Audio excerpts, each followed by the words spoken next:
Hello friends, welcome to educational insight. दोस्तों, अगर आप बेसिक शिक्षा परिषद के नियंत्रणाधीन उत्तर प्रदेश के किसी भी परिषदीय विद्यालय में बतौर शिक्षक शिक्षिका भाई बहन कार्य कर रहे हैं तो ये वीडियो इन्फॉर्मेशन, ये लेटेस्ट अपडेट्स आपके लिए बहुत ही ज़्यादा इंपॉर्टेंट और इन्फॉर्मेटिव होने जा रहा है।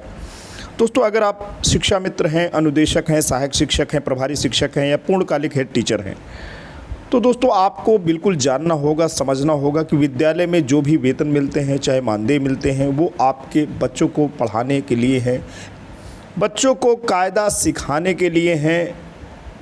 बच्चे घर से विद्यालय में जब आते हैं तो अनुशासन की महती भूमिका होती है। अनुशासन जो भी स्थापित हो उसमें आत्मा अनुशासन को सबसे बड़ा माना जाता है।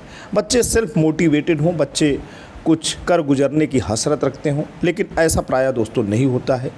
विद्यालय में बच्चे काफ़ी हद तक शांत, शरारती, समस्यात्मक और नाना प्रकार के मनोविज्ञान से युक्त होकर के बच्चे आते हैं। और शिक्षालय या विद्यालय में दंड की जो पुरातन व्यवस्था है, जिसमें शिक्षक के हाथ में डंडा रहता था, यह तमाम प्रकार की बातें रहती थी, इसका जो मनोवैज्ञानिक असर है वो बच्चों के ऊपर बहुत ही बुरा पड़ रहा है।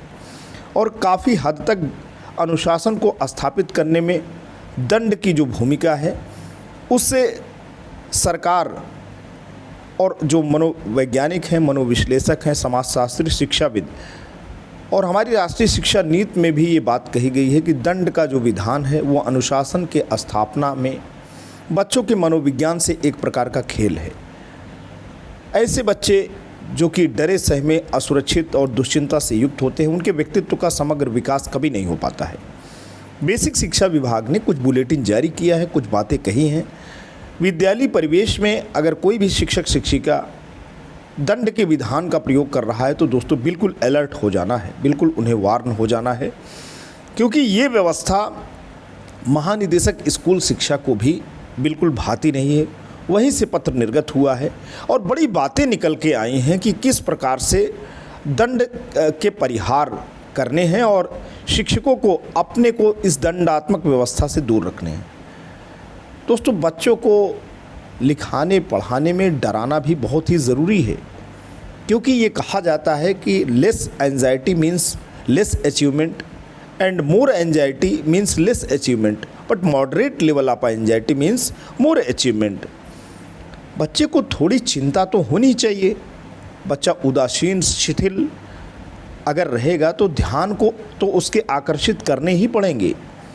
ध्यान के आकर्षित करने में शिक्षक कभी कभी कड़क भाषा शैली का इस्तेमाल करते हैं, लेकिन कड़क भाषा शैली का कदापि तात्पर्य ये नहीं है कि शिक्षक अपने दायरे को तोड़ दे और अपने जो गुस्सा है, व्यक्तित्व में जो गुस्सा है, किसी के प्रति क्रोध है, वो बच्चे जैसे जो कोमल, जो विद्यालय में बच्चे आते हैं विभिन्न पृष्ठभूमि से, वो उनका मन और शरीर दोनों कोमल होता है। और कभी कभी ये देखा गया है कि शिक्षक किन्हीं अन्य कारणों से परेशान है, नाराज़ हैं और वो गुस्सा बच्चों के ऊपर निकलता है।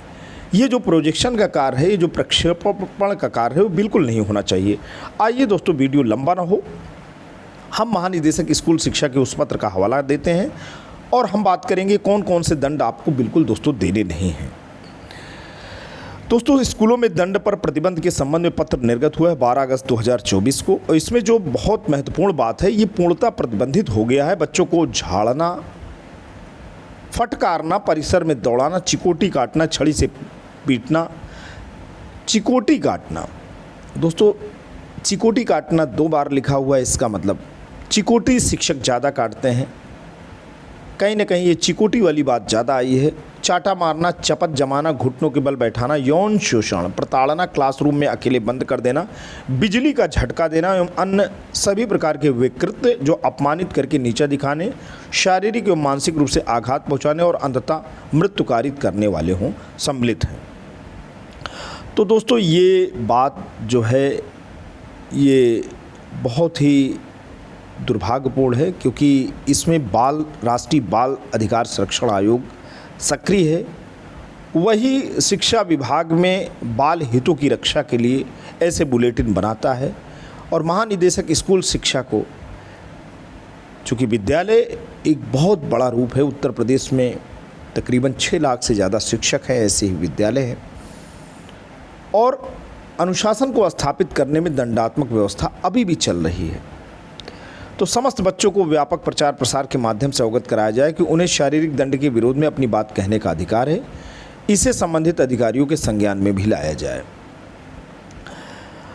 अब यहाँ पे सबके सेंसिटाइजेशन और ये प्रचार की बातें दोस्तों हो रही हैं, लेकिन सबसे महत्वपूर्ण जो हम बातें करने जा रहे हैं यहाँ पे है विद्यालयों में शारीरिक उत्पीड़न के सामान्य रूप शिक्षक द्वारा, सहपाठियों द्वारा, केवल शिक्षक द्वारा ही नहीं है। यहाँ पे जो शारीरिक उत्पीड़न है उसे शिक्षक ही नहीं करते, जो क्लासमेट्स हैं, बच्चों के साथ सहपाठी हैं, वो भी करते हैं। पंच मारना, नोचना, धक्का देना, लात मारना, थप्पड़ मारना, कान ऐंठना, हाथ से, छड़ी से, लोहे की राड से मारना, उंगली की पोर पर मारना, बच्चे की पीठ पर मारना, एक बच्चे के सिर को दूसरे बच्चे के सिर से लड़ाना, बच्चे को किताब कॉपी न लाने के लिए खड़ा करना, बच्चे के सिर पर वजन रखकर खड़ा करना, बच्चे को कुर्सी के आकार में मुर्गा बनाकर धूप में खड़ा करना, बच्चे को खेल के मैदान के चारों तरफ या विद्यालय के चारों तरफ दौड़ाना, बच्चे को उठक बैठक करवाना, बच्चे के सिर को दीवार से लड़ाना, ये शारीरिक दंड है। अब भावनात्मक भी उत्पीड़न होता है, केवल ज़रूरी नहीं है। बहुत से शिक्षक डरते हैं इस बात से कि शारीरिक दंड देंगे तो लोग देखेंगे, तो बच्चे को एक कक्ष में ही इस तौर तरीके के साथ उनको फेशियल एक्सप्रेशन के थ्रू या उनकी फीलिंग को हर्ट करके इस तरीके से पेनलाइज करते हैं ताकि बच्चे हमेशा उनसे भय खाते रहें। और ये जो अनुशासन है वो दंडात्मक अनुशासन है, जैसे मौखिक उत्पीड़न, मानसिक उत्पीड़न, मनोवैज्ञानिक दुर्व्यवहार, बच्चों को गंभीर व्यवहारात्मक, भावनात्मक या मानसिक सदमा पहुंचाना, बंद कमरे व अंधेरे कमरे में बच्चों को बंद करना, बच्चे को लंबे समय के लिए कुर्सी से बांध देना व बच्चे को डराना धमकाना आदि, बच्चे के साथ बुरा व्यवहार करना जैसे आंखें तरेरना, कक्षा से बाहर करना, कक्षा में नज़रअंदाज करना, बच्चों को बार बार टोक कर यह एहसास दिलाना कि वो किसी काम का नहीं है, बच्चों को एक दूसरे से थप्पड़ मरवाना व अपशब्दों का प्रयोग आदि, ये भावनात्मक उत्पीड़न है। सामाजिक उत्पीड़न भी होता है। चूँकि जातीय प्रथा अभी ज़मीन स्तर से दोस्तों गई नहीं है और कहीं कहीं ऐसा प्राय पाया जाता है कि जातिगत भावनाएं, चूँकि ग्रामीण अंचल के बच्चे हैं और उन बच्चों में ही जातिगत भावनाएं दोस्तों प्राय देखी जाती हैं। लोग जातीय गाली का भी इस्तेमाल करते दिख पड़ते हैं। जातिगत भेदभाव, लैंगिक भेदभाव, महिला और पुरुष, वर्ण रंग के आधार पर भेदभाव, आकार आधारित भेदभाव, पैतृक व्यवसाय, अपमानजनक तरीके से जाति के नाम से पुकारना, पैतृक पेशे के आधार पर अपमानित करना, अलग बैठाना, कक्षा में पीछे बैठने के लिए कहना, मिड डे मील के लिए एक साथ ना बैठाना, वंचित वर्ग के बच्चों द्वारा कोई प्रश्न पूछने पर अध्यापक द्वारा उत्तर न देना आदि, ये तो हो गया भैया जातिगत या सामाजिक उत्पीड़न। यौन क्षेत्र में सुरक्षा एवं सुरक्षता है। यौन उत्पीड़न लैंगिक अपराध, बच्चों को अश्लील सामग्री दिखाना, बच्चों के निजी अंगों को छूना, बच्चों की आपत्तिजनक तस्वीर लेना, आपत्तिजनक गतिविधियां करना, वीडियो बनाना, दुपट्टा खींचना, जब लड़कियां घर या विद्यालय जा रही हों तो उन पर भद्दी टिप्पणी करना, लड़कों द्वारा लड़कियों को गलत नज़रिए से देखना आदि, ये दोस्तों हो गया यौन क्षेत्र में सुरक्षा की बात। तो ये जो भी अभी आपके सामने बात कर रहे हैं ये शिक्षकों के लिए है। शिक्षक इससे अपने को दूर करें और यहाँ पे पूरी की पूरी बातें हैं कि परिषदीय विद्यालयों में निर्धारित लक्ष्य के सापेक्ष सभी शिक्षक शिक्षिकाओं को ऑफलाइन मोड में ये ट्रेनिंग प्रदान करने की कार्यवाही पूर्ण किया जाए। इसके साथ ही ये शिक्षक शिक्षिकाएं अवशेष रहते हैं तो उन्हें ऑनलाइन मोड में बीआरसी या संकुल की बैठकों के माध्यम से सुरक्षा एवं सुरक्षा के विभिन्न मॉड्यूल के आयामों पर आधारित प्रशिक्षण प्रदान किया जाए।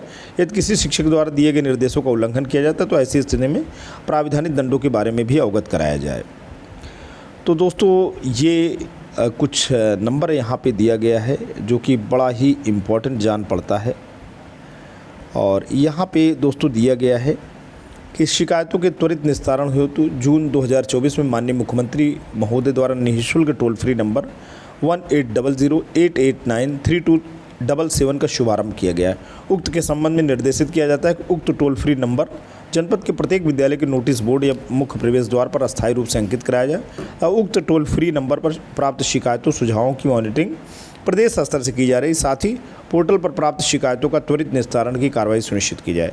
अतः आपको निर्देशित किया जाता है कि उक्त निर्देशों का अनुपालन कड़ाई से सुनिश्चित किया जाए तो ब्लॉक एवं जनपद स्तरीय मासिक समीक्षा बैठक के एजेंडे बिंदु में शामिल किया जाए। तो दोस्तों पूरे के पूरे पत्र का निचोड़ यही है कि किसी भी बच्चे को अनुशासन में रखने के लिए आपको जो तरीके इस्तेमाल करने हैं कि बच्चे खुद ही आत्मा अनुशासित रहें, विद्यालय आने को प्रेरित रहें। अगर कोई बच्चा विद्यालय नहीं आ रहा है तो इसका मतलब ये है कि विद्यालय एक ऐसा क्षेत्र है जो कि उसकी लाइकिंग उसकी नहीं बन पा रही, वो डरा है, सहमा है, या किसी भी प्रकार से विद्यालय की अगर व्यवस्था ऐसी है सीखने सिखाने की जो कि बच्चे को विद्यालय में आने को प्रेरित नहीं कर रही है, तो इसका मतलब ये है कि ऐसी व्यवस्था दंडात्मक है, ऐसी व्यवस्थाओं से बचना है। अगर ऐसी व्यवस्थाओं से बच जाते हैं तो इस पत्र का निचोड़ दोस्तों यही है, बच्चे विद्यालय आते रहेंगे और शिक्षा दीक्षा चलती रहेगी। आज के लिए इतना ही। वीडियो इन्फॉर्मेशन लेटेस्ट अपडेट आशा करता हूँ आपको अच्छा लगा है तो लाइक करें, चैनल पे कमेंट करें, इसे अपने जैसे दोस्तों तक साझा भी करें। चैनल पर नए हैं, पहली बार विजिट कर रहे हैं, प्लीज़ सब्सक्राइब करें। Thanks for watching and listening. This is Ajay Prakash Dubey signing off.